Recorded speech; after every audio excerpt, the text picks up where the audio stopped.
Boa noite a todos. Desejamos uma abençoada noite para cada um que está aqui, que possamos estar compartilhando da palavra de Deus, compartilhando daquilo que Ele tem nos dado. Assim devemos repartir. Amém? Um pouco antes de sair de casa, Deus tocou no meu coração e eu sabia que hoje eu ia chegar aqui e iam perguntar se eu queria fazer a palavra de entrada, né?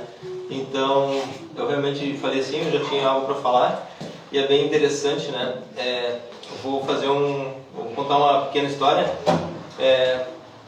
Muitas vezes a gente não se preocupa em se arrumar para vir na casa de Deus, para vir adorar a Deus. Eu mesmo estava saindo de tênis, calça moletom e uma roupa bem simples, né? Então eu fiquei pensando, cara, será que eu não preciso me arrumar para a casa de Deus? Será que se eu estivesse num lugar muito grande, com milhares de pessoas, num show incrível, alguma coisa assim, será que eu não ia estar me arrumando diferente ou melhor? E na verdade isso pouco importa, né? O que Deus tocou no meu coração foi se arrumar. Eu fiquei pensando, né? Como se arrumar? Mas o que importa não é o que está por dentro, o pensamento, o intento, né? Eu fiquei pensando, o que Deus estava tocando no meu coração falando era o se arrumar por dentro, entendeu? Não mandar trocar de roupa porque eu tenho que ir na presença de Deus com uma roupa melhor, não. Mas estar preparado, estar, vamos dizer assim, arrumado, né? De espírito, arrumado, preparado para estar encontrando a Deus. Então eu penso, se a gente está se consagrando para um grande evento, por alguma coisa que a gente vai fazer, algum lugar que a gente vai tocar, que a gente vai cantar, né? Para falar para muitas pessoas, a gente se preocupa em realmente buscar Deus, buscar um jejum, buscar uma oração, estar preparado para aquilo ali espiritualmente, né? Vocês entenderam, primeiramente eu achei que Deus estava falando comigo quanto à roupa, e não era quanto à roupa, quanto às coisas internas. Amém. A preparação, né, do nosso espírito para estar na presença dele. E cara, se a gente estivesse num evento grande, se a gente estivesse num lugar com milhares de pessoas adorando a Deus e aquilo ali fosse uma ideia, Deus vai estar ali. Cara, aqui com poucas pessoas é a mesma coisa, porque nós estamos diante do mesmo Deus. Estamos diante da mesma presença, da mesma santidade de Deus. Então não faz diferença onde a gente está, a gente tem que estar arrumado sempre. Eu acredito sempre que quando a gente traz uma palavra, ela é muito para nós também, sempre. Eu não sei porquê, mas é sempre assim. Porque eu preciso me arrumar melhor, eu preciso estar mais diante de Deus, eu preciso estar mais calmo, e cada um tem as suas dificuldades, os seus problemas, as suas coisas que te tiram da presença de Deus. E muitas vezes comigo acontece a falta de calma, a falta de paciência, a falta de preparo na presença de Deus. É uma criança que te irrita às vezes porque fica pedindo muitas coisas, ou alguma outra coisa, qualquer coisa, o cachorro que passou na tua frente te incomoda porque está fedendo e tu que não deu banho nele, né? Então assim, sabe, a gente precisa estar preparado assim, para buscar as coisas de Deus. A gente precisa estar consagrado, buscando realmente a entregar o melhor para Deus, né? Isso eu acho que vale para mim, vale para todos hoje, né? Que Deus está querendo fazer algo, Deus está querendo trazer algo maravilhoso para nossas vidas, para esse ministério, para as nossas famílias, mas para isso é necessário estar pronto, é necessário estar preparado, né? Deus é digno de todo o preparo, Deus é digno de toda a devoção, Deus é digno de todo o nosso melhor. Amém. Né? Então, Deus não aceita qualquer coisa, Deus quer a nossa vida toda, né? Não apenas cumprir um ritual, né? Que nem diz a palavra lá, Deus está cansado de reuniões, né, solenes e tudo mais. Deus quer pessoas de verdade, corações de verdade, mentes que estejam aqui, que estejam nisso, né? Que não apenas estejam cumprindo um ritual, uma tarefa, algo que às vezes nem sabe porquê, né? Ou para quem, né? Amém? Amém. Vou dar orando aqui, Senhor Deus. Nós te agradecemos por essa mensagem, por essa palavra, Senhor, simples, mais importante. Pedimos, Senhor, que realmente as nossas vidas estejam sendo preparadas para aquilo que o Senhor quer fazer, para aqueles que o Senhor quer nos enviar, Deus, que estejamos prontos para ouvir, Deus. A riqueza do Evangelho é a pregação, a riqueza do Evangelho é levar a tua boa nova, Deus, àqueles que não conhecem ainda, Deus, a tua salvação, o teu ser, a tua presença, Deus. Nós não queremos vender uma ideia de um Deus autoritário que quer regras e leis, mas nós queremos que as pessoas conheçam o Deus Salvador, o verdadeiro Deus que nos ama, que nos cuida e que também zela pelos seus princípios, pela sua lei. Que possamos então entender a tua palavra, entendermos para o que e para quem devemos levar cada dia. Em nome de Jesus, Deus. Amém.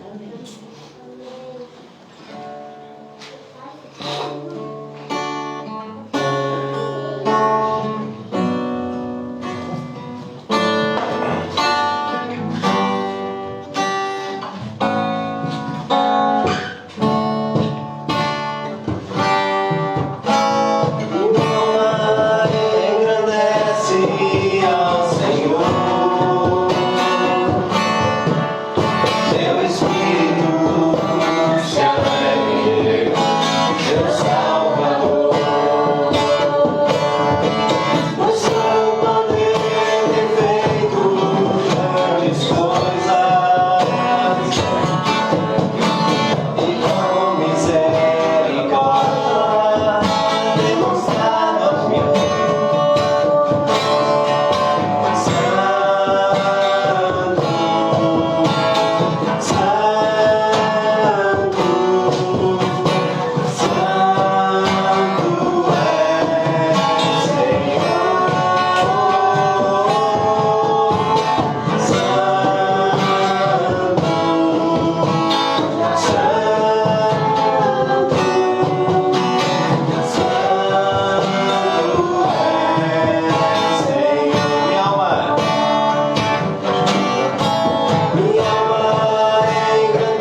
falar um pouquinho sobre a autoimagem, a imagem do cristão, como que o cristão se vê, né, ou deve se ver. E então a gente pensou algumas músicas assim que nos fizesse pensar nisso, né? Eu sou fruto do sonho de Deus. Quando me perguntam, né, quem eu sou, onde eu estou, para onde eu vou, às vezes a gente está há tantos anos caminhando nessa jornada cristã e fica se perguntando quem eu sou, onde eu estou, para onde eu vou. E a gente precisa, quando está caminhando com Cristo, de verdade saber isso, não ter dúvidas disso, né? Ter esse autoconhecimento, ter a clareza dessa autoimagem.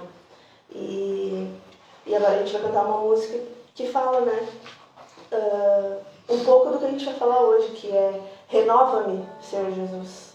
Eu já não quero ser igual, porque enquanto eu estou caminhando com as minhas próprias pernas, seguindo as minhas próprias vontades, eu não estou sendo a imagem que eu deveria ser. Eu não estou tendo conhecimento sobre mim que eu realmente deveria ter.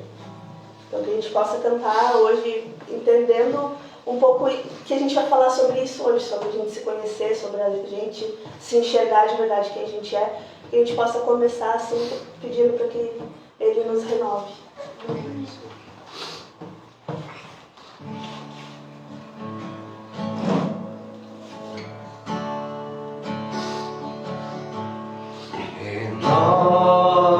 Renova-me, Senhor Jesus,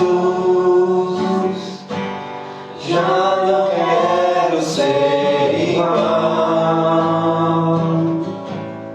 Renova-me, Senhor Jesus, põe em mim teu coração.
Nos moldando, renovando, Senhor, os nossos corações.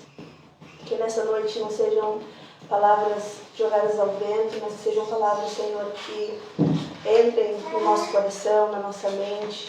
Que Tu venha, Pai, tirar o véu dos nossos olhos, para que a gente possa enxergar a Tua vontade para as nossas vidas. E não só ter conhecimento dessa vontade, mas praticar, Senhor, os Teus ensinamentos no nosso dia a dia. Que a gente possa, Senhor, estar com os nossos corações sedentos mesmo pela Tua palavra, pelo Teu ensino, e por viver, Senhor, uma vida que Te agrada, por nos conhecer, Senhor, de acordo com a identidade que Tu criou em nós, Pai. É o que eu te peço nessa noite. Que não sejam palavras também ditas por mim, mas que sejam palavras ditas também para mim através de Ti, através da Tua palavra, Senhor. Em nome de Jesus. Amém. Amém. Então, a gente vem aí de uma sequência de estudos, né, falando sobre o livro de João. E o pai até deu um spoiler, como ele fala, na semana passada, a respeito do que seria falado hoje, sobre João Batista, né, sobre essa clareza da identidade de João Batista como um cristão autêntico, um cristão que entendia quem ele era e quem ele não era, e pegava a palavra de Deus e levava as pessoas, ao arrependimento, né? Então, o nosso estudo de hoje está baseado lá em João 1, do 19 em diante. Então, vou só ler aqui para a gente relembrar esse trecho. É João 1, 19 em diante. Que é o testemunho de João Batista, né? Diz assim, eu vou ler na NAA.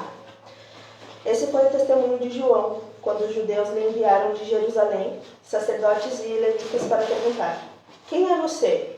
Ele confessou e não negou. Confessou: eu não sou Cristo. Diante disso lhe perguntaram: quem é você então? Você é Elias? E ele disse: não sou. Então perguntaram: você é o profeta? E ele respondeu: não sou. Disseram-lhe então: diga quem é você, para podermos dar uma resposta àqueles que nos enviaram.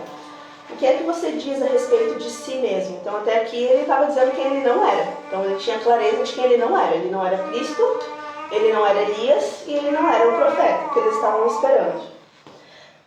Então agora ele vai responder quem ele é, né? Então, já que eles falaram, né? Já que você está dizendo que não é Cristo, não é o profeta e não é Elias, então nos diz quem que você é, né? O que você diz a respeito de você mesmo. Ele diz: eu sou a voz do que clama no deserto, endireitem no caminho do Senhor, como disse o profeta Isaías. Ora, os que haviam sido enviados eram do grupo dos fariseus e perguntaram a João: então por que você batiza, se você não é Cristo, nem Elias, nem profeta? E João respondeu: eu batizo com água, mas no meio de vocês está alguém que vocês não conhecem. Ele vem depois de mim, mas não sou digno de desamarrar as correias das suas sandálias.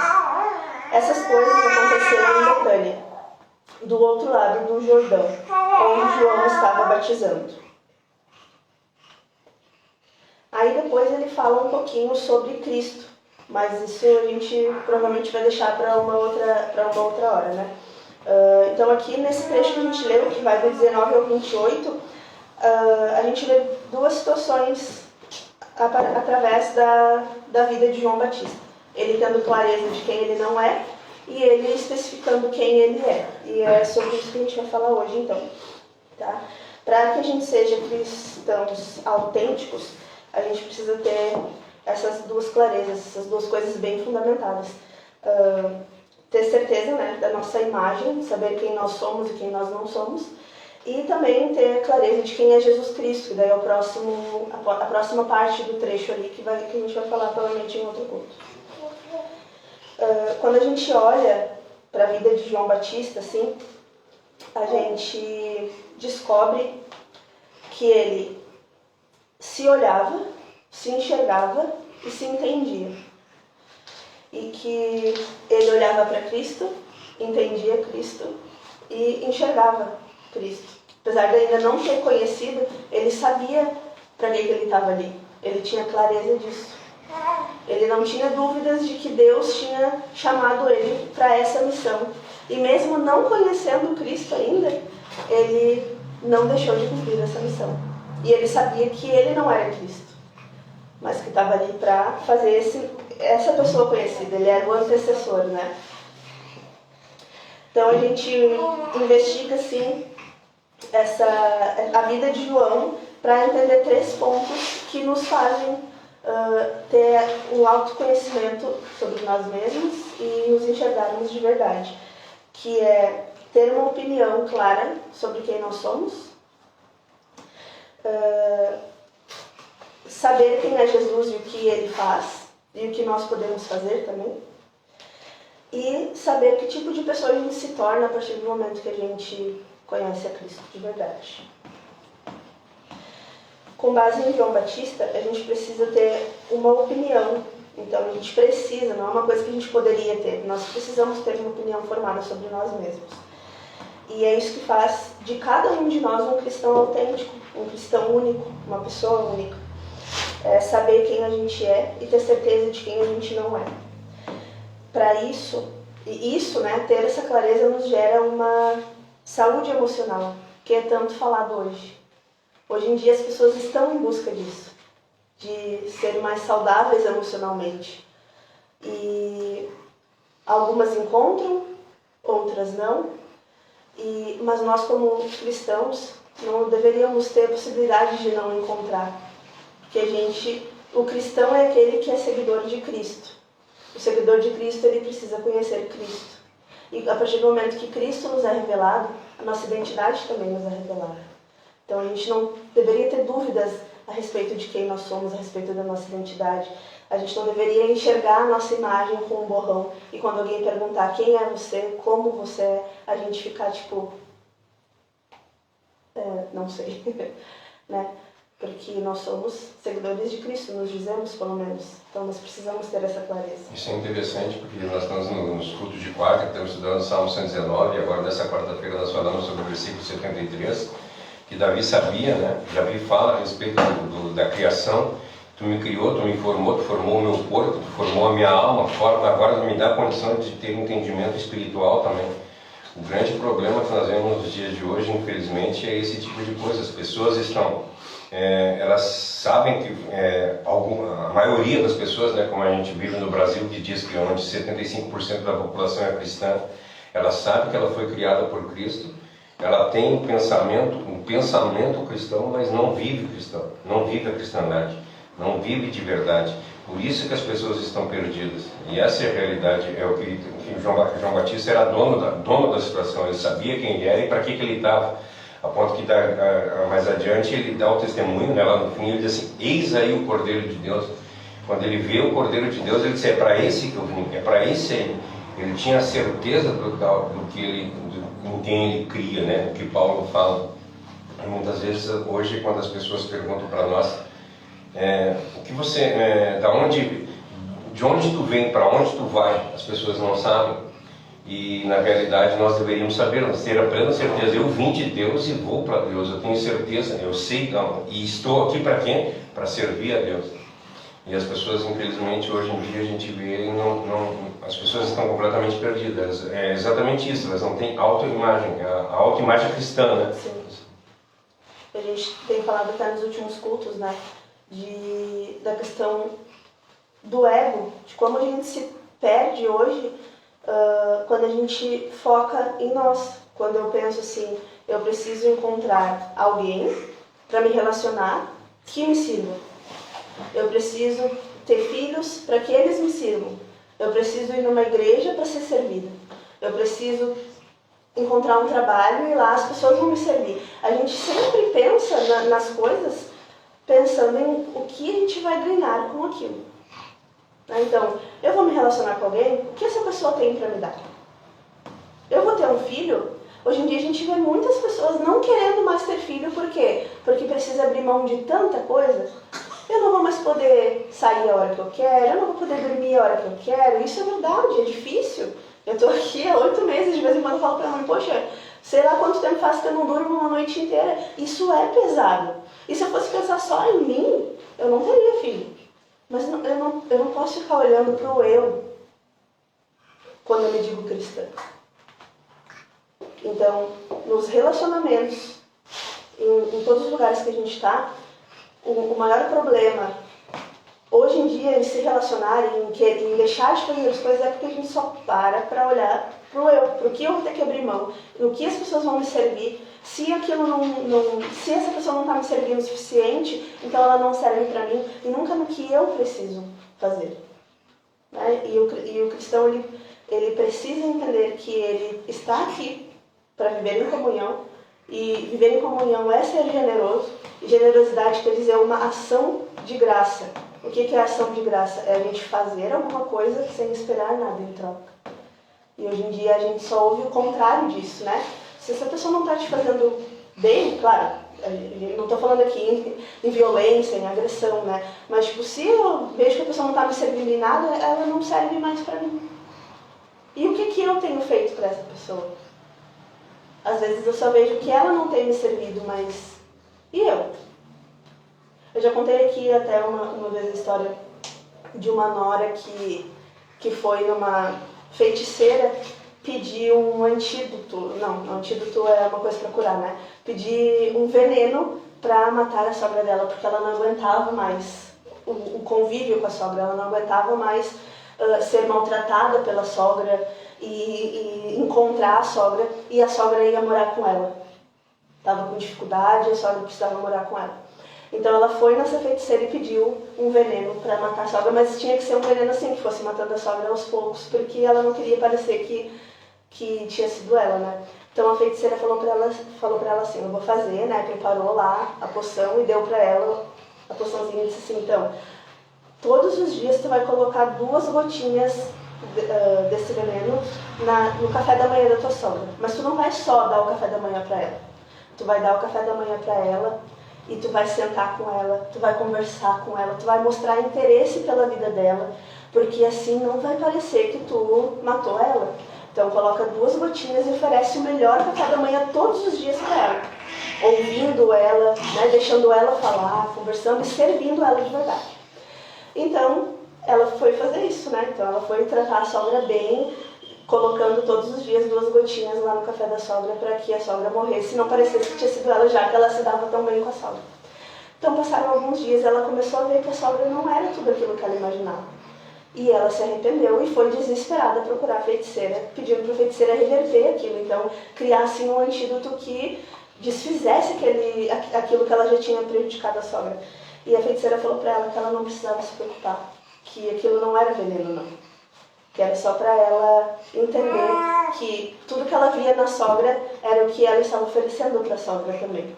E aqueles dias que ela foi criando um relacionamento, né, de verdade, e ouvindo a sogra, e ela começou a ver como a sogra não era tudo aquilo que ela imaginava, ela começou a perceber que tudo que ela falava da sogra era o que ela oferecia para a sogra dela. Então muitas vezes é isso que a gente tem para as pessoas. E a gente vê que as pessoas não nos servem, mas na verdade a gente não tem oferecido nada para elas, né?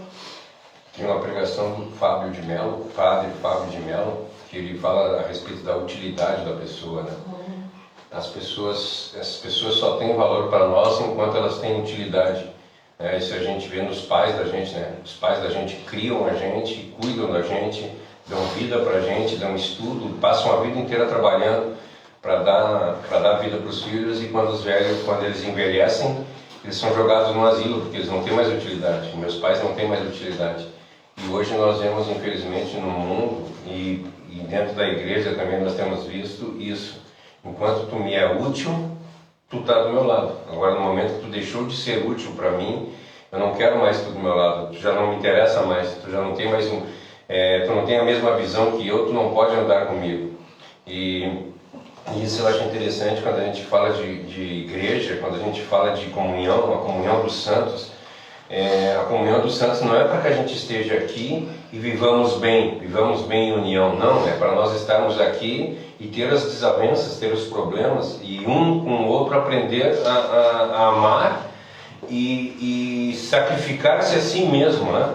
Assim como Cristo fez por nós. Por isso que ele diz que nós devemos andar conformados, né? Que nós temos que nos conformar, nós temos que nos adequar um ao outro e ajudar um ao outro, né? Porque na realidade o casamento nada mais serve do que isso, é eu me adequar às necessidades dela, ela se adequar às minhas necessidades, e nós fazer a vontade um do outro, não a nossa vontade. Não é que nós temos que lutar para ser útil para as pessoas, nós temos que lutar para fazer a vontade, A vontade de Deus é o que hoje eu ainda estava ouvindo, né, que um pastor estava pregando assim, Jesus Cristo, ele não morreu na cruz porque nos amava. E às vezes tu fala isso e as pessoas se chocam quando a gente diz isso, que as pessoas dizem, Jesus Cristo morreu porque ele nos amava. Não, Jesus Cristo não morreu porque ele nos amava. Jesus Cristo morreu para fazer a vontade do Pai. O Pai sim nos amou de tal maneira que deu o Filho para morrer por nós. Jesus Cristo só morreu na cruz para obedecer ao Pai.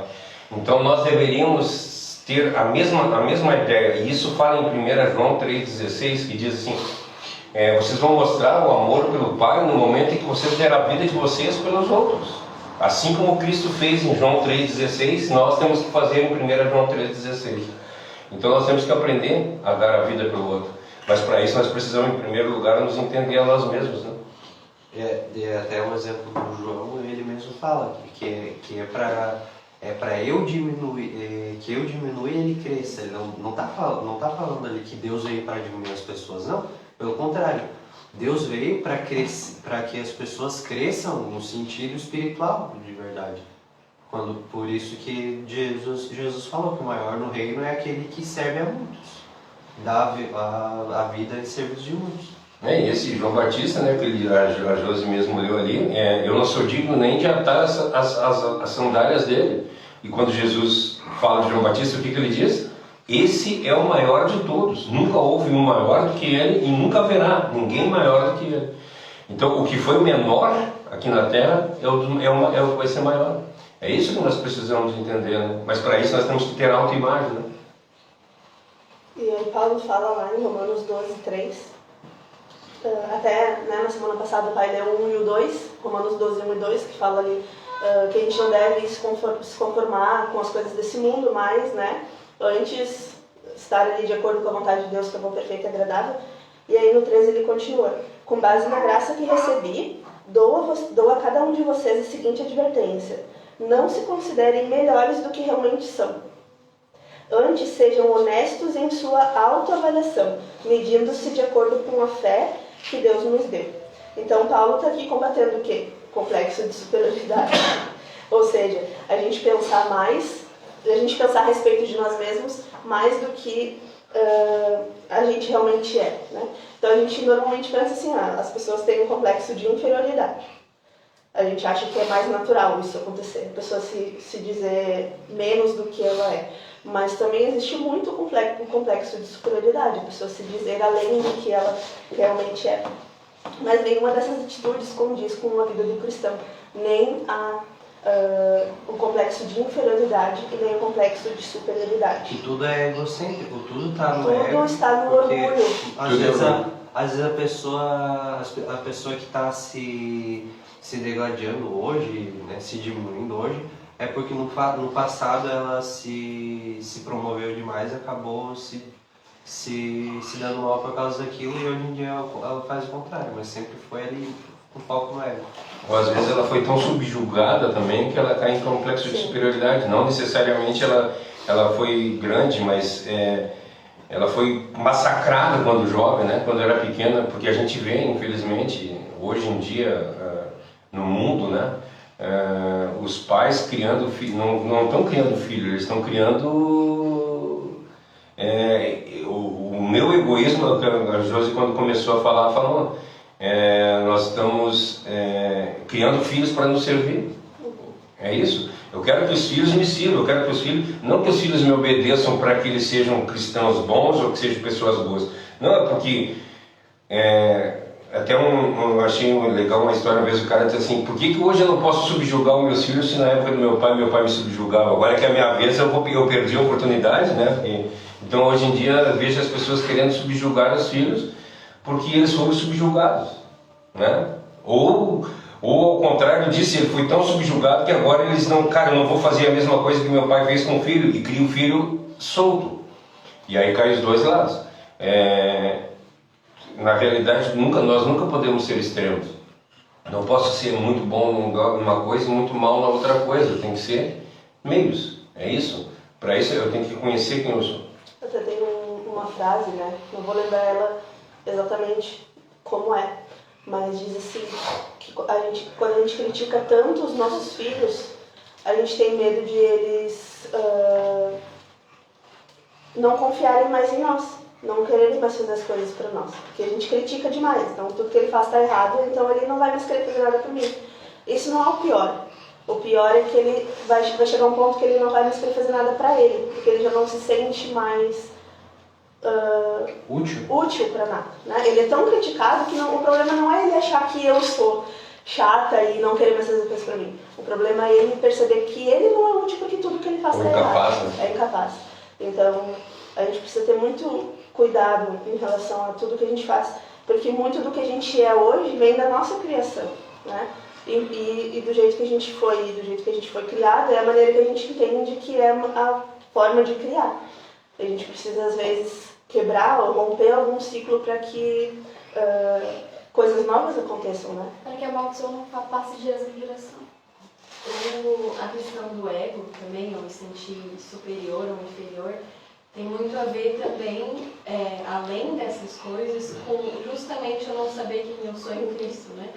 A pessoa que se encontrou em Cristo, a pessoa que se encontrou no Evangelho e vive por isso, não passa tempo se comparando com os outros. Enquanto a gente não se encontrou, a gente se acha inferior por quê? Porque o nosso padrão é quem está do nosso lado. Então, poxa, a vida da Adriele parece tão melhor que a minha, então eu sou inferior a ela. Poxa, a vida do Felipe parece tão pior que a minha, então eu sou superior. E assim a gente vai construindo o nosso ego, se achando melhor ou pior do que alguém, se achando mais bonito ou mais feio, mais rico ou mais pobre, etc. Porque a gente não está com o nosso foco em Cristo, a gente não sabe quem a gente é em Cristo, a gente não tem uma autoimagem de um cristão verdadeiro. Então a gente se perde em coisas que o mundo constrói dentro da gente que são importantes. É importante eu ser bonita, então me afeta quando eu vejo que eu não sou tanto quanto as outras pessoas. Essa é a imagem do mundo, sabe? Então eu acho que o que mais influencia, além, claro, de todas essas influências externas da criação, dos pais, da mãe, é justamente o fato de a gente ainda não ter percebido que o nosso exemplo master é Cristo e a gente só deve se comparar com outras pessoas, não se comparar, mas se inspirar em outras pessoas, quando são pessoas que, como Paulo fala, são imitadoras de Cristo. Por que eu olho para o Felipe e eu admiro ele? Porque eu vejo ele um admirador de Cristo bom, entende? Então é isso. Por que eu me sinto inferior? Será que meus olhos estão fitos em Cristo? É exatamente isso. Acho que já foi falado tudo na pregação. Mas é exatamente o que João Batista fala. O cara pergunta para ele: quem tu é? Eu não sou Cristo, eu não sou Elias, eu não sou profeta. Então quem tu é? Cara, eu sou o cara que veio aqui para falar dele. Essa é a minha personalidade. Isso, a minha personalidade é falar dele. Isso é o importante. E hoje a gente vive numa sociedade que tenta nos resgatar do complexo de inferioridade, nos jogando para o complexo de superioridade. Então, nos tiram de um problema do ego e nos jogam em outro problema do ego, né? Então, eles nos dizem assim: seja você mesmo, siga o seu coração, né? Não se parte com o que os outros pensam de você. A Bíblia, inclusive, ela nos diz, né, que a gente precisa ter o cuidado com o que a gente faz, com o que a gente fala, porque os outros estão nos vendo. Então, tipo, não se importe com o que os outros pensam de você, certo? Pensar isso, né? Siga o seu próprio coração. A Bíblia diz que o nosso coração é enganoso. Você precisa se valorizar, você tem que se amar, investir em você. Sim, a gente tem que se amar, tem que investir na gente, mas como cristãos, não dessa maneira que a sociedade nos ensina, né? Faça isso por você mesmo, os outros que se danem, né? Cara, não é assim, a gente precisa ter muito cuidado com isso. Porque, tipo, às vezes a pessoa não vem com maldade nos falar isso, mas se a gente deixa isso virar verdade, né? Se tornar uma verdade na nossa vida, a gente vai estar olhando para o ego, a gente vai estar olhando a gente vai estar nos olhando com esse olhar superior em relação aos outros e não vai estar tratando os outros como a gente deveria tratar. Então a gente precisa ter muito cuidado para não sair de um extremo e ir para outro. O contrário também acontece, né?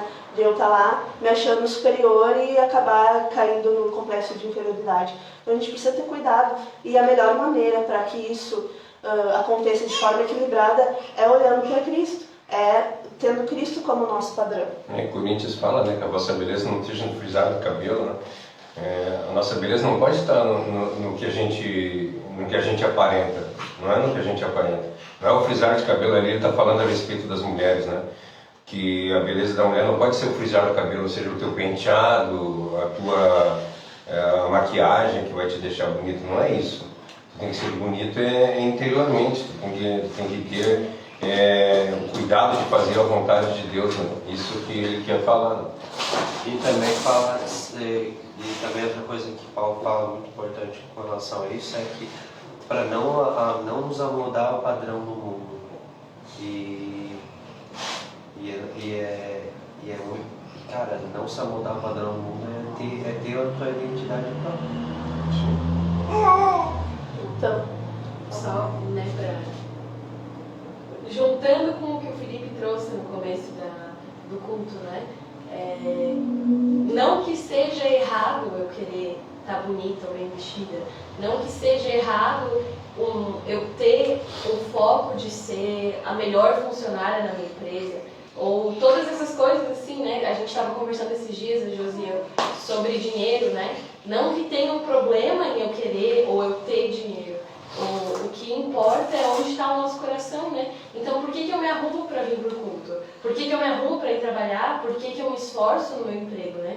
Então é isso, a partir do momento que a gente está com os olhos em Cristo, a gente vai fazer essas coisas para a honra de Cristo. Por que a mulher é vaidosa, né? Para a honra de Cristo. Eu preciso estar feliz.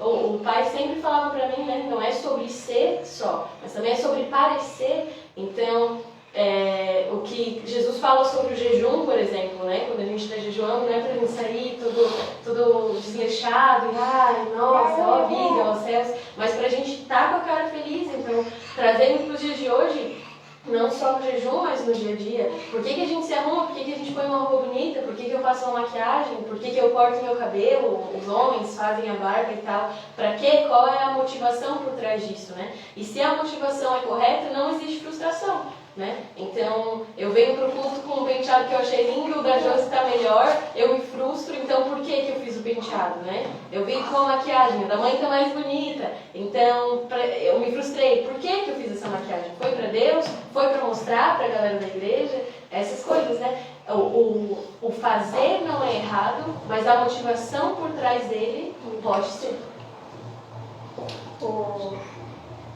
Voltando ali para João Batista, então, né, ele vinha sendo ouvido por multidões, né, e essa atenção que as multidões estavam dando a ele começou a chamar a atenção dos líderes religiosos daquela época, e eles começaram a ficar até incomodados com isso.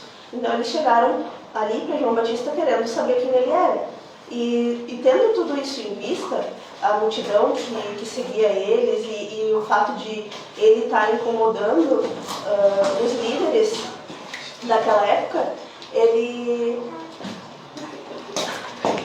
poderia ter pensado que ele era mais do que realmente ele era. Mas não, a gente vê na resposta dele que ele não deixou isso subir a cabeça, né? Que ele não teve esse complexo de superioridade. Então, quando perguntam, você é Cristo? Ele diz que não.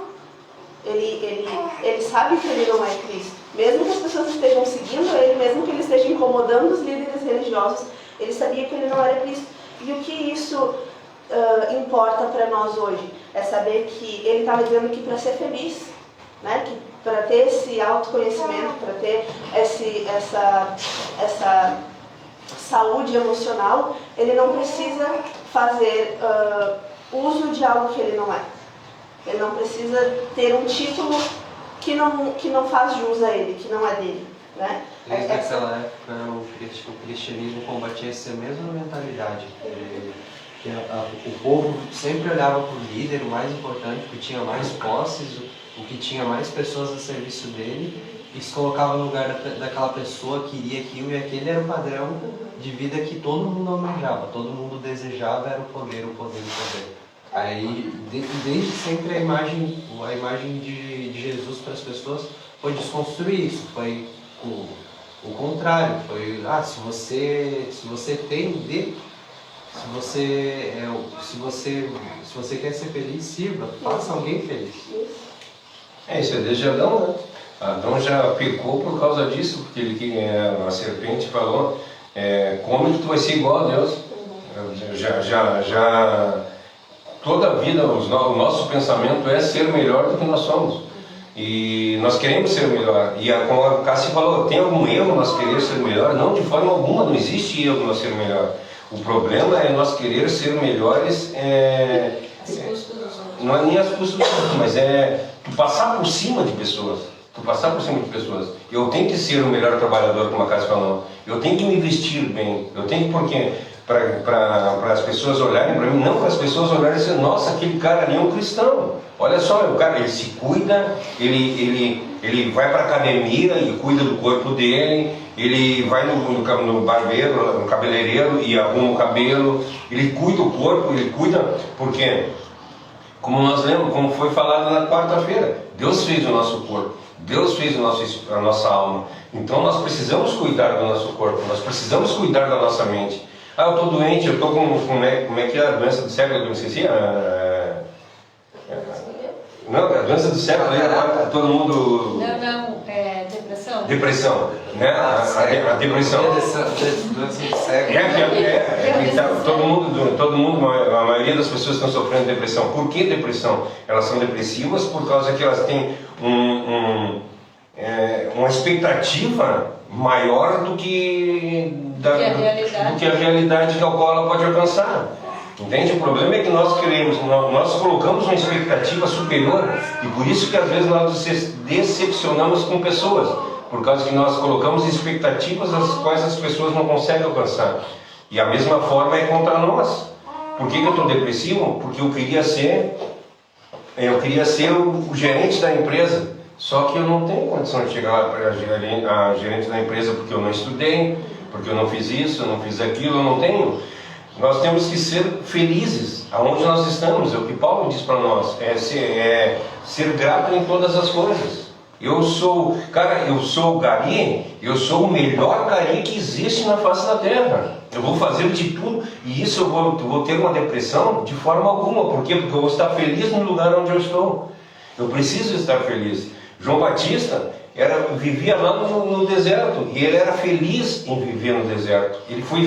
Aquilo era a vida dele, entende? E aí tu olha a vida lá em João 3, quando a gente chega lá no Nicodemos era sacerdote e ele se escondia para estar com Cristo.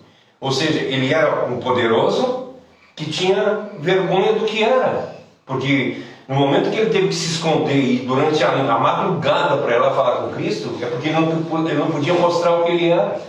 E é isso que nós vemos. Nós vemos pessoas grandes que estão perdidas, nós vemos pessoas pequenas que estão perdidas, e na realidade, aí como nós falamos lá em Lucas 15, quando a gente vê a parábola do filho pródigo, nós vemos a dracma que está perdida dentro de casa e não sabe que está perdida. Nós vemos a ovelha que está perdida fora de casa, que sabe que está perdida, mas não consegue se achar. Nós vemos um filho que está perdido no mundo e quer voltar para casa. Nós vemos um filho que está perdido dentro de casa e está todo mundo perdido, enquanto está o pai dentro de casa esperando. Isso que a passagem está dizendo, está o pai lá. Nós precisamos entender que o problema não está no filho perdido. Quer dizer, a solução não está no filho se achar, a solução está no pai que está esperando. É isso que para isso que nós temos que olhar. Nós temos que apagar todos os nossos pensamentos e olhar para o pai. É isso, como a Cássia falou, nós precisamos ter a nossa visão, a nossa meta. Pecado, o que é? Pecado é errar o alvo. No momento em que nós deixamos de olhar para Cristo, nós erramos o alvo. Se olhar para fulano de tal não é um cristão bom, eu vou imitar ele. Está perdido, filho. Está perdido. Eu vou imitar Calvino, eu vou imitar Lutero, eu vou imitar Spurgeon, eu vou imitar... se eu quem tu quer imitar, está perdido. Temos que olhar para Cristo. É isso? Eu tenho um meme na internet que fala assim, né? Que Paulo diz ser de meus imitadores como eu sou de Cristo. Aí tá lá, Cristo é um Titanic.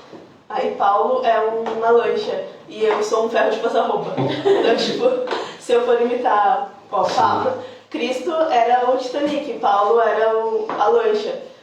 E se eu for imitar Paulo, eu viro um ferro de passar roupa, não quero imitar lá o Titanic que está lá na frente. Então a gente precisa ter os nossos olhos fitos no alvo correto. Não que Paulo não seja o alvo correto, ele inclusive disse, tem de meus imitadores como eu sou de Cristo. Mas é que às vezes a gente se foca nisso e acaba até perdendo realmente o alvo. Eu sou calvinista, eu sou arminiano, mas tipo, cara, eu sou de Cristo, eu não sou de Calvino, eu não sou, né? Então, tipo, a gente precisa ter os nossos E Paulo, quando olhos disse de meus imitadores como eu sou de Cristo, ele não está dizendo para mim, me imitem. Sim. Imitem eu como eu imito Cristo. Sim. É isso, não é? Eu preciso imitar a Cristo. Eu tenho que ter os olhos fitos em Cristo. Então nós precisamos tirar os nossos pensamentos. É o fato de imitar a imitação dele a Cristo, e não imitar ele. É por isso que eu digo, cara, se tu é um gari de São José, seja o melhor gari que tu tiver. Se tu é vendedor, seja o melhor vendedor que tu for. Se tu for dona de casa, seja a melhor dona de casa que tu puder ser. Se tu for pai, mãe, o que tu for, seja o melhor que tu puder. Por quê? Porque por intermédio disso, nós estamos fazendo como João Batista. João Batista era o melhor no que ele era. E nós temos que ser o melhor no que nós somos. Mas, em primeiro lugar, nós temos que saber quem nós somos. E quando a Josi falou ali a respeito de que a gente tem que se cuidar, tem que fazer maquiagem, a palavra de Deus diz para nós que nós precisamos amar o próximo como nós nos amamos. Não precisa se maquiar. Se eu me acho tão bonita a ponto de... Não. Isso. Não, mas o problema é que nós temos que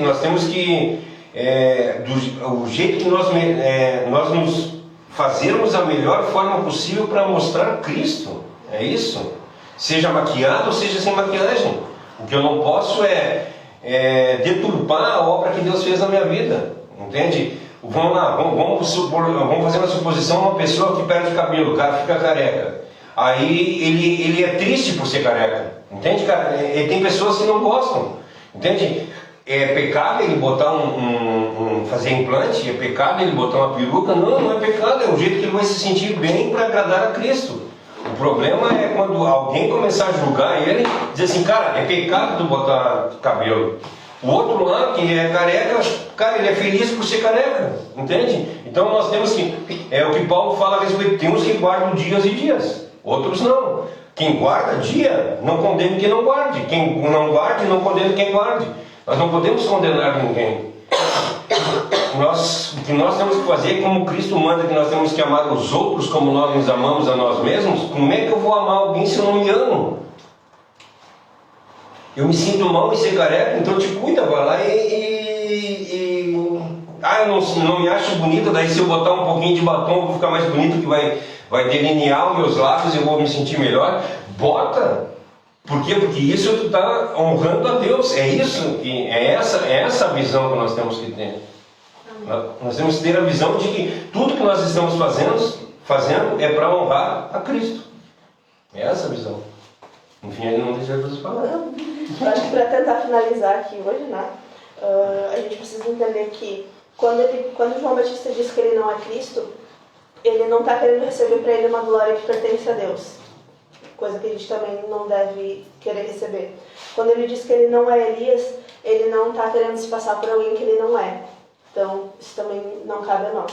E quando ele diz que ele não é um profeta, ele não está querendo receber um título que também não pertence a ele. Então, ele não recebe a glória que não é dele, ele não se passa por alguém que ele não é, e ele não recebe um título que não pertence a ele. E muitas vezes, quando a gente se enquadra nos padrões do mundo, ou quando a gente se compara tanto com outras pessoas, a gente acaba aceitando títulos que não deveriam pertencer a nós, porque a gente quer agradar talvez a sociedade, ou alguém, ou até mesmo a nós mesmos, mas esquece que a vontade de Deus que é a boa, perfeita e agradável. E talvez o título dele, o título que Deus quer para nós, não seja o de profeta, ou não seja o de pastor, ou não seja o de engenheiro, não seja o de presidente, sei lá, entende? A gente não pode querer um título que Deus não preparou para nós.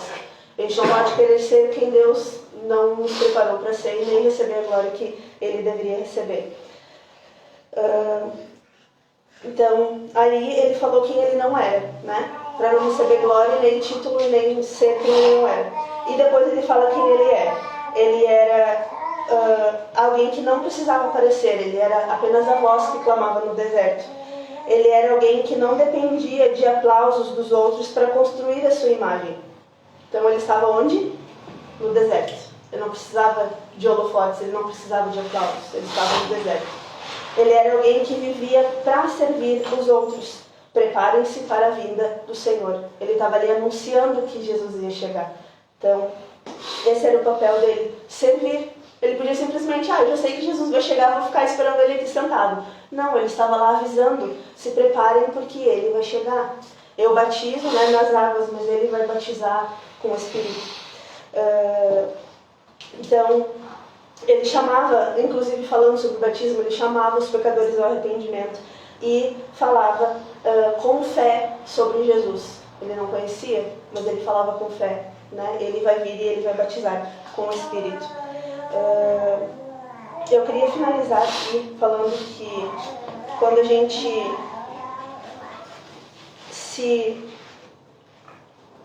busca os padrões, né, os parâmetros do mundo, os parâmetros das pessoas, os parâmetros culturais, a gente acaba muitas vezes se perdendo no pecado, como o pai falou, errar o alvo. Então a gente para de olhar para o alvo e começa a olhar para padrões errados, né? E apenas uma revelação de Deus sobre quem é Cristo que vai fazer com que a gente entenda quem a gente realmente é. Então a gente precisa pedir para que Deus tire o véu dos nossos olhos, para que a gente enxergue a Cristo. E quando a gente enxergar a Cristo, Ele vai nos revelar a nossa identidade, porque a nossa identidade está nele. Então eu não posso me conhecer se eu não conhecer a Cristo primeiro. Eu não posso saber quem eu sou se eu não saber primeiro quem Cristo é. E para que eu conheça Cristo, e para que eu saiba quem Cristo é, eu dependo da revelação de Deus. Por isso que muitas pessoas leem a Bíblia, por isso que muitas pessoas conhecem a Bíblia de cor, por isso que muitas pessoas têm muito mais tem muito mais conhecimento bíblico que muitos cristãos, mas são ateus, mas não acreditam em Deus, porque elas têm conhecimento, mas não tiveram a revelação. Então, se a gente quer que Deus nos revele, a gente precisa pedir, a gente precisa buscar, a gente precisa querer mesmo conhecer a Cristo, para que a gente, através desse conhecer a Cristo, nos conheça. A nossa identidade só vai ser revelada quando a gente realmente conhecer a Cristo e quando Deus realmente revelar Ele para nós. Então, a nossa autoimagem, né, o conhecimento nosso sobre nós mesmos só vai se resolver quando a gente parar de querer nos valorizar, querer nos entender, mas começar a valorizar a Cristo, começar a entender cada vez mais a Deus, através da Bíblia, através da leitura, através da oração, através da comunhão.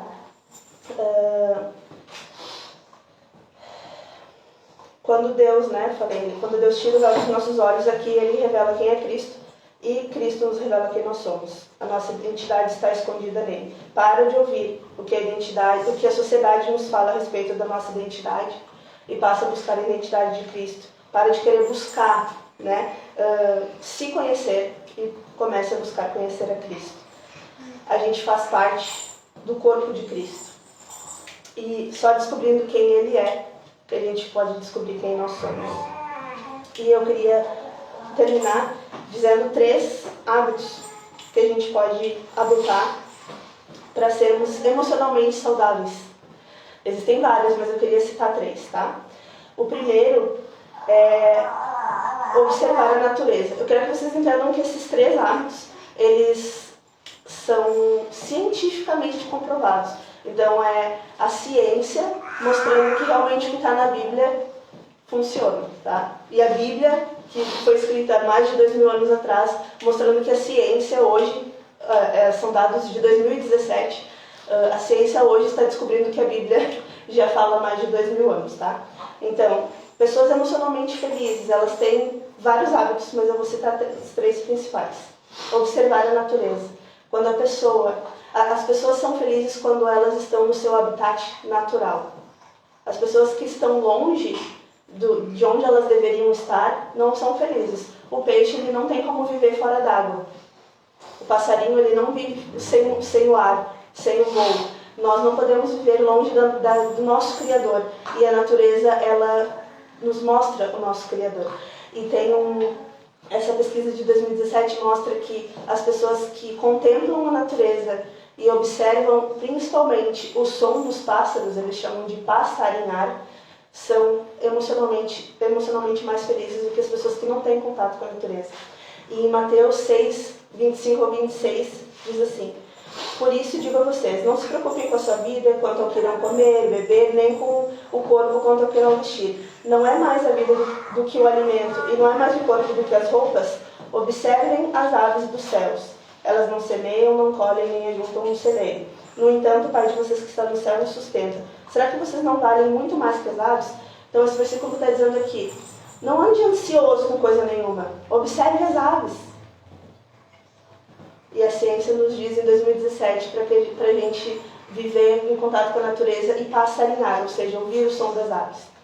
A pessoa que ouve o som dos pássaros, que aprecia isso não é assim de vez em quando, é diariamente, tá? É todos os dias tu parar um pouquinho e observar a natureza e ouvir o som dos pássaros, que isso te acalma. E a Bíblia nos diz para que a gente não ande ansioso, a gente parar e olhar para os pássaros que estão lá sem preocupação nenhuma. O impacto dessa mensagem, né, que a pessoa, às vezes nós, graças a Deus hoje eu não tenho tanto isso, mas eu já tive assim, e eu lembro de um peso assim, de ter tanto desejo, tanta vontade de fazer tanta coisa, e aí uma pessoa assim, bem assim, vai lá e pergunta para Jesus.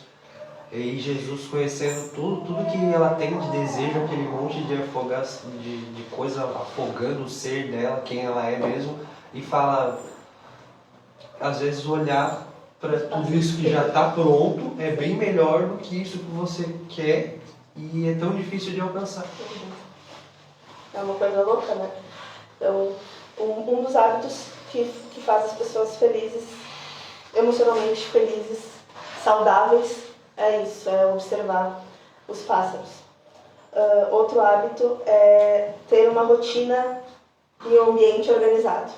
Então, quando eu acordo, não sei o que eu vou fazer, eu me sinto perdido. E quando eu estou num ambiente completamente bagunçado, sujo, desorganizado, eu estou perdida no que fazer. E quando a gente tem uma rotina, não é assim, né? Tipo, eu vou acordar às 7 e às 8 eu vou fazer tal coisa, não, exatamente, sabe? Mas tu tem uma sequência de atos. A gente chama de ritmo de acontecimentos, né? Tu tem um ritmo claro na tua cabeça do que fazer, te deixa mais seguro em relação ao que tu vai fazer. Desde que tu é criança. Uma criança, ela inclusive precisa de rotina, mas conforme a gente vai crescendo, a gente vai esquecendo isso. Mas faz parte de um hábito de uma pessoa emocionalmente saudável ter uma rotina estabelecida e estar num lugar organizado. Isso a ciência nos disse em 2017. Se tu não saber se tu não sabe o que tu vai fazer, tu não vai fazer nada. Exatamente. E daí lá, eu até estava falando com o Felipe ontem, né? A gente estava falando sobre onde a gente está hoje, se há 15 anos atrás a gente imaginava estar onde está hoje e o que a gente imagina aqui para o futuro, né? E eu falei para ele, eu não me lembro de pensar em estar em algum lugar, então para mim qualquer lugar servia. Quem não sabe onde quer chegar, qualquer lugar serve, né? Infelizmente. Então às vezes a gente não tem essa visão da nossa vida, então qualquer lugar que a gente estiver, tá bom. Mas aí a ciência nos diz, né, que uma pessoa que tem uma rotina e uma organização no espaço onde está é emocionalmente mais feliz. E inclusive na passagem da dracma perdida, quando a mulher perde as moedas dentro da casa dela, Jesus diz lá, né? Qual mulher que tendo 10 dracmas se perde uma delas não acende a lamparina, primeiro, segundo, varre a casa e terceiro, a procura com muito empenho até encontrá-la. Então, para encontrar alguma coisa a gente precisa ter clareza, né? Acender a lamparina. Segundo, organização, varrer a casa. Então, a Bíblia já nos mostrava que para encontrar qualquer coisa, para estar, né, para encontrar alguma coisa a gente precisa estar num lugar organizado, num lugar limpo. E isso não é só físico, né, mas também de dentro para fora. E o terceiro é orar. Até mesmo quem não é cristão, até mesmo os ateus hoje em dia estão orando. Não é uma oração para alguém, mas até eles entendem que, tipo, eu orar, né, eu falar comigo mesmo é uma oração, eles acreditam nisso. Isso ativa o sistema nervoso parasimpático, que é aquele que é responsável por frear as nossas emoções. quando a gente age muito na emoção, a gente acaba se perdendo, a gente para de agir e começa a reagir. Então, quando alguém faz alguma coisa pra gente, a gente reage, a gente age na emoção e não na razão e às vezes acaba se perdendo. E quando a gente ora com frequência, diariamente, a gente começa a fazer com que o nosso cérebro entenda que a gente precisa ter controle sobre as nossas emoções e não agir sempre no impulso, sair dessa impulsividade e agir no racional, né? Então a pessoa que ora com frequência, ela tem o seu cérebro mais preparado para lidar com qualquer situação e por isso ela não cai na sua emoção, ela deixa de ser uma pessoa emocionalmente doente, passa a ser uma pessoa emocionalmente saudável.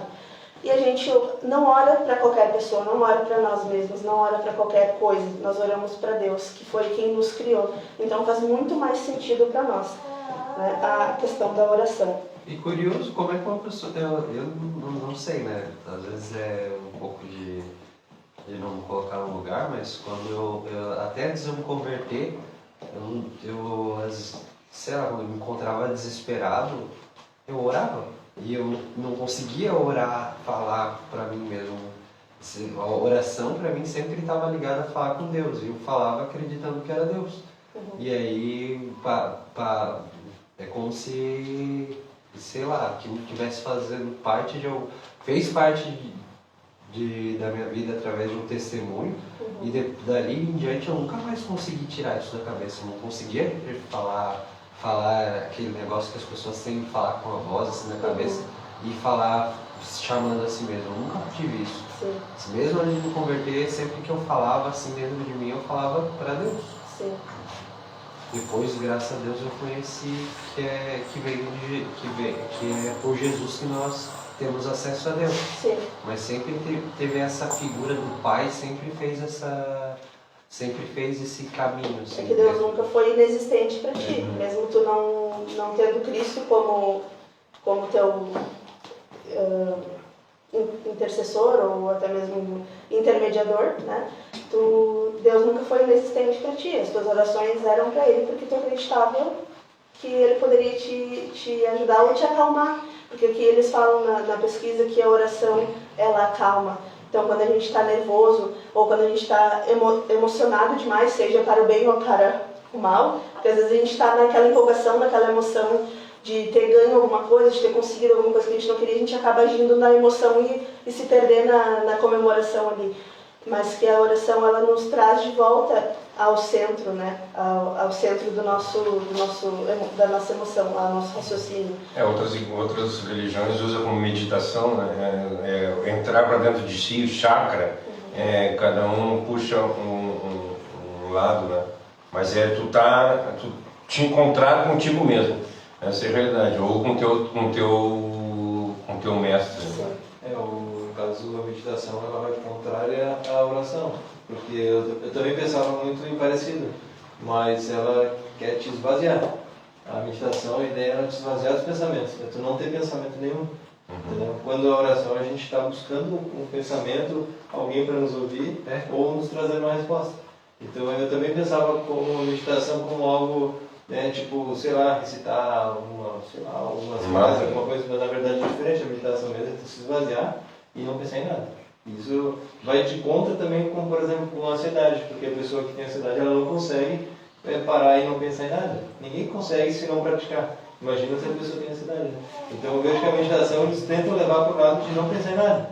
Quando a gente está procurando uma ajuda fora, estaria procurando ajuda dentro da meditação. E aí, não sei se em algum momento o pessoal ouve alguma coisa, sente alguma coisa, mas a ideia é não pensar em nada, sabe? Não ter um pensamento, né? Entendeu? Então fica um pouquinho diferente da oração. Né? Mas pelo que a Josi está falando, a gente está tu fugir da correria do dia a dia. Essa que seria porque qualquer coisa que a gente fizer sem estar na calma. A ideia é muito interessante esse negócio de meditação, por conta de que tu estaria acalmando Acalmar aquela mente que não para, que às vezes não te deixa dormir, aquela mente que não te deixa processar as coisas, porque tu entrou num loop. Eu falo em Mateus, né? Por que andais ansiosos? O problema é andar ansioso. E como que pratica para não andar ansioso? É uma forma que o pessoal usa, é a meditação de esvaziamento, né? De não pensar em nada. Se tu parar pra pensar, acaba no final das contas sendo parecido, porque eu tinha no celular aqueles aplicativos de meditação assim para dormir no meu ápice de ansiedade.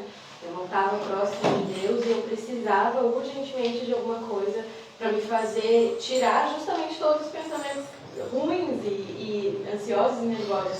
E a meta daquela meditação e qualquer outra que eu tenha feito naquela época, de YouTube mesmo, né? Mas enfim, era tu esvaziar tua cabeça de todos os pensamentos para que esses pensamentos ruins e tal não venham para ti, só que tu te torna consciente de tudo, entendeu? Essa é a intenção. Tu sentir da ponta dos teus dedos, da mão até as do pé, tu ouvir, ela falava assim para ti, né? Isso, para te ouvir algum barulho que está acontecendo lá fora, sabe? Tu tentar sentir essas coisas. E quando tu tá orando, querendo ou não, tu tá te esvaziando de tudo isso que te preocupa. Só que teu foco não é sentir cada átomo do teu corpo se mexendo, mas é entrar em contato com Deus, né? Então, apesar de eu, hoje em dia, ter certeza de que a oração é muito mais efetiva, porque não é algo que vai resolver momentaneamente o teu problema, mas é algo que a oração para Deus é algo que vai te fazer melhorar o teu problema, não só algo que por um momento vai tirar os teus problemas da cabeça, né? Mas a ideia é ir para esse mesmo lugar, um lugar onde as tuas preocupações, os teus problemas não te afetam e não te alcançam, né? Mas o real, tu não precisa esvaziar-te, tu tem que encher-te. Né? Nós temos que nos encher de Deus. Porque se tu se esvaziar, torna-se uma coisa que no momento que tu está vazio, tu está propenso a ser cheio novamente.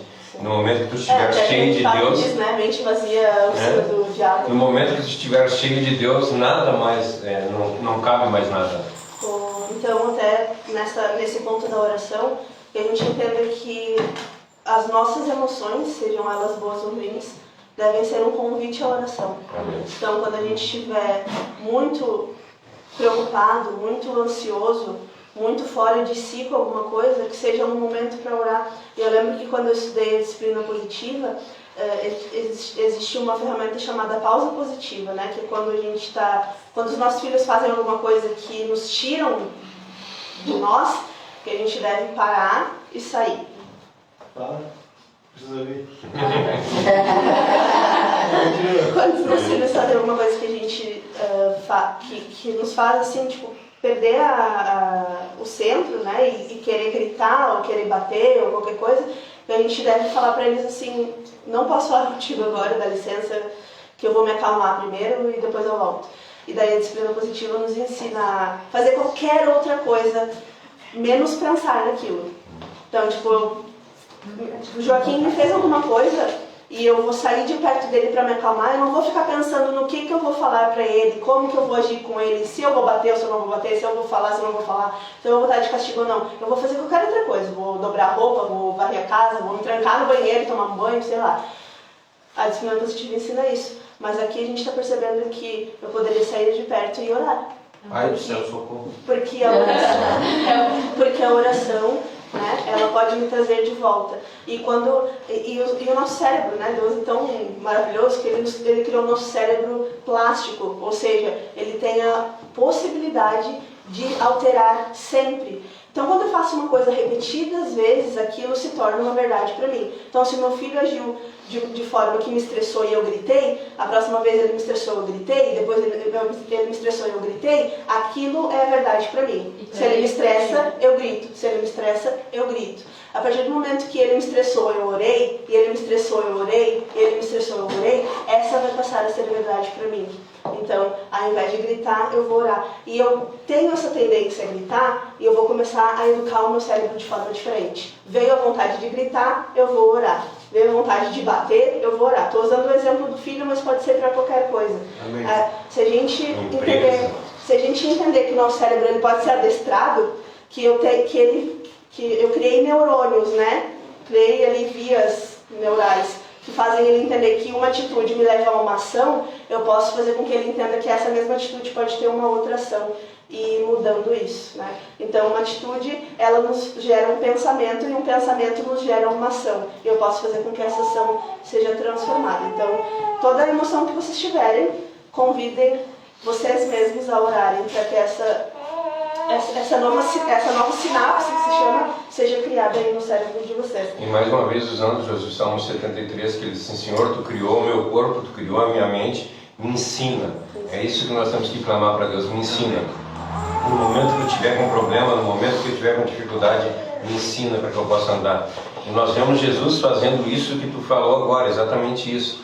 Porque a palavra de Deus diz para nós que ele entra numa cidade que não é crente, ele entra numa cidade que as pessoas não acreditavam em Deus e tinha uma pessoa doente dentro da cidade. Vocês lembram o que ele fez?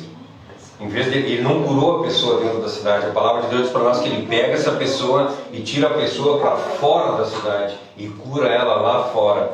Então a mesma coisa ele está dizendo para nós: quando tu estiver dentro de um problema, tu não vai conseguir resolver esse problema. Sai do problema. Tu precisa te afastar desse problema. Tu precisa olhar para o lado de fora, porque tu estando dentro do problema, tu jamais vai conseguir resolver. Então sai fora, dá um tempo, conta até 10, a gente antigamente usava, né? Conta até 10 antes de falar, antes de responder qualquer coisa para alguém. Conta até 10, pensa, medita, assim, será que eu gostaria de receber esse tipo de resposta que eu vou dar para ele? Ou como é que eu queria ser tratado? Da forma que eu quero ser tratado, dessa forma eu devo tratar a outra pessoa. Tu gostaria de ser tratado como o teu filho, como tu trata o teu filho? Tu gostaria de ser repreendido como tu tens repreendido o teu filho? Então que nós possamos aprender com isso, com oração, que nós possamos orar para Deus: Senhor, o que eu faço? Entende? Essa situação está difícil, o que eu faço agora? Aí tu vai pegar uma ajuda, um auxílio de alguém, e alguém que conhece os teus pensamentos, alguém que conhece o que tu é, alguém que te fez, aquele que teve o cuidado de te fazer o teu corpo, aquele que teve o cuidado de fazer a tua alma, ele vai ter o cuidado de te ensinar como tu deve agir. Então, né, a ciência nos ensina a orar para controlar as nossas emoções. E Filipenses 4:6 diz: não andem ansiosos por coisa alguma, mas antes, né, em tudo, pelas orações e súplicas e ações de graça apresentem os seus pedidos a Deus.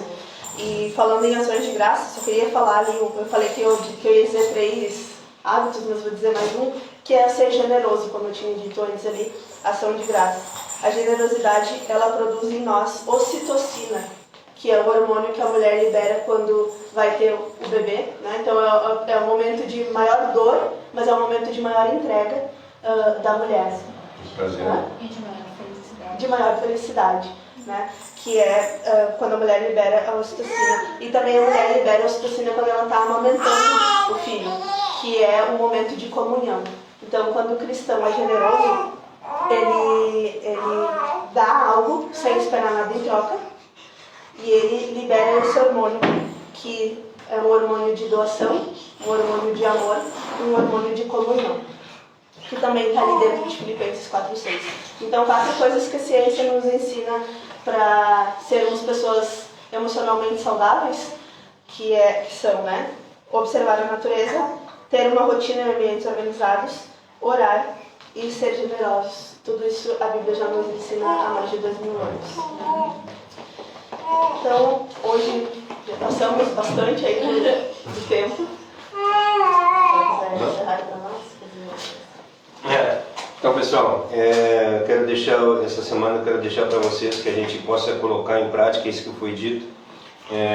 Na realidade, às vezes a gente acha, nós temos o pensamento, né, a respeito de que nós somos os melhores e o complexo de superioridade. E às vezes eu desde pequeno fui criado de uma forma que eu que assumia todos os papéis e nunca ninguém era suficientemente bom para me substituir, porque eu precisava, eu tinha que estar cuidando de tudo.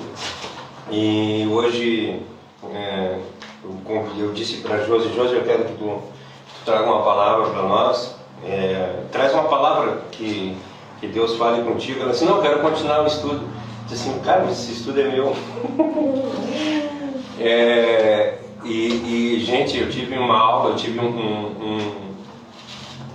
Deus falou tanto comigo por intermédio dela, e é isso, nós precisamos saber que nós temos o nosso lugar, Eu quero convidar você que você se coloque no seu lugar, que você entenda que Deus faz o que Ele quer, quando Ele quer e se Ele quer, e por intermédio de quem Ele quer.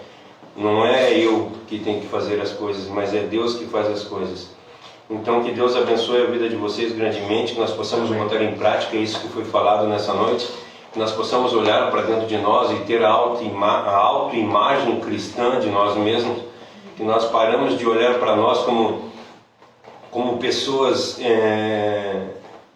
que resolvem os problemas, mas que Deus sabe todas as coisas e Ele vai colocar a pessoa, porque, gente, daqui a um dia eu morro e vai ficar alguém no meu lugar. Na minha empresa eu vou ser substituído, na minha família vai sofrer 15 dias, 30 dias, 1 ano, lá sei eu quanto, e daqui a pouco meus netos vão olhar para lá e dizer, sabe, aquele lá na foto era o vô, meu bisneto vai pegar aquela foto e vai botar fora, entende? Cara, nem sei quem é esse cara.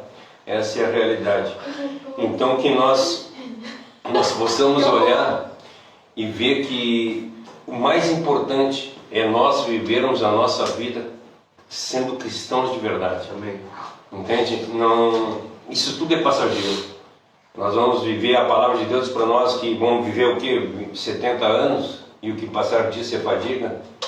Então que nós vamos viver a vida da melhor forma possível, sendo cristãos verdadeiros e transformados, tendo o conhecimento de nós mesmos, de quem nós somos e de quem nós não somos. Amém? Que Deus abençoe a vida de todos vocês, tenham uma semana maravilhosa. Quarta-feira nós estamos aqui novamente, às 20 horas, falando a respeito do versículo 74 do Salmo 119. Domingo que vem nós continuamos aqui. Nós vamos começar agora, eu acho que se azararam, acho que a Josi agora não vou fazer mais sozinho, vai fazer eu, a Josi e a Cássia também vai fazer, e eu quero que o Vinícius também se grude nisso para vir fazer também, todos nós fazermos, não precisa ser só eu aqui, entende? Não precisa, o estudo está ali, eu passo o estudo e vocês estudem e cada um fale de acordo com aquilo que Deus falou na vida de cada um de vocês. Vamos fazer uma oração e assim nós encerramos nosso culto. Como a Josi falou, nós passamos da hora, graças a Deus, mas para falar da palavra de Deus, isso é bom demais. Vamos orar? Querido Deus e amado Pai, quero erguer a minha oração à Tua presença, te agradecendo pelas maravilhas e te agradecer, Senhor, por Tu ter falado conosco nessa noite por intermédio da Josiane. Que Tu possa estar abençoando a vida dela, guardando e protegendo de todos os males e perigos, abençoando, Senhor, a vida de todos que aqui estão, que todos possam ter a mesma vontade de buscar a Tua palavra cada vez mais, e todos possam vir aqui e falar a respeito de Ti, porque Tu, Senhor, sabe todas as coisas, e não é as pessoas que vão estar falando, vai ser Tu por intermédio das pessoas.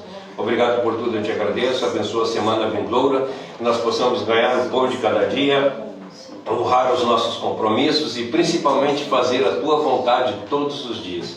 Obrigado por tudo, eu te agradeço em nome de Jesus. Amém. Até quarta-feira às 20 horas, se Deus quiser. Liga aí para nós. Eu não sei. Põe no Facebook.